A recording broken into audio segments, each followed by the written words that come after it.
वह श्राद्ध कर्म में अथवा पितृकर्म में भेद है। इसलिए ब्राह्मणों को भोजन कराओ, यही उत्तम पक्ष है। पर श्राद्ध में संतों को, साधुओं को भोजन नहीं कराना चाहिए। ब्याह कनागत कारटो राजदान ग्रहदान, भगवत जन इनको ग्रहे होय भजन की हानि। श्री स्वामी भगवत सिंह जी महाराज ने कहा। विवाह कान्य भी निषिद्ध है, श्राद्ध पक्ष कान्य भी निषिद्ध है। ब्याह कनागत कारटो, सीमंतोन्नयन आदि जो संस्कार हैं उनका अन्न निषिद्ध है।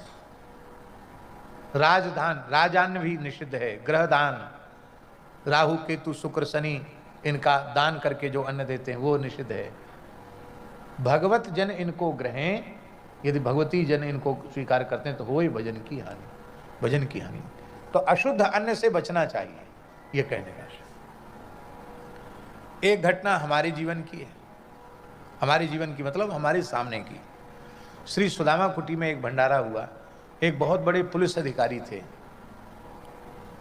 वो रिटायर्ड हो गए थे, तो उन्होंने रिटायर्ड होने के बाद बड़ा भंडारा किया। पाँच छः तरह की तो मिठाइयाँ बनी थी, बड़ा भंडारा था और खूब दक्षिणा थी और खूब लोगों ने प्रेम से पाया। जिसने पाया सब बीमार हुए और अच्छे भजन करने वाले साधुओं को भी मार पिटाई, मार काट और खून खच्चर यही सब दिखाई पड़ा। तो भैया वही सब करके धन कमाया होगा, बोले चलो इतना साधुओं को खिला दो, पाप कट जाएगा।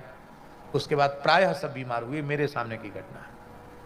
जो नहीं खाए वो बच गए, बाकी सब बीमार हुए।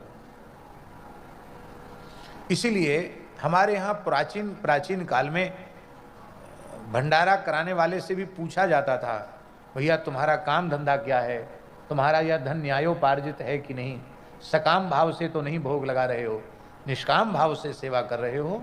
तो हाँ, निष्काम भाव से साधु सेवा करोगे तो ही साधु सेवा का पुण्य मिलेगा। साधु सेवा का फल क्या है? शरीर संसार से वैराग्य और भगवत चरणारविंद में अनुराग, यही साधु सेवा का फल है। और इसी संकल्प को लेकर के साधु सेवा करनी चाहिए। इसलिए गोकर्ण जी महाराज ने सावधान किया, सेवस्व साधु पुरुषान जही काम तृष्णाम जही, और साधु पुरुषान सेवस्व। काम तृष्णा को त्याग करके साधु पुरुषों की सेवा करो, ये भगवान की आज्ञा है।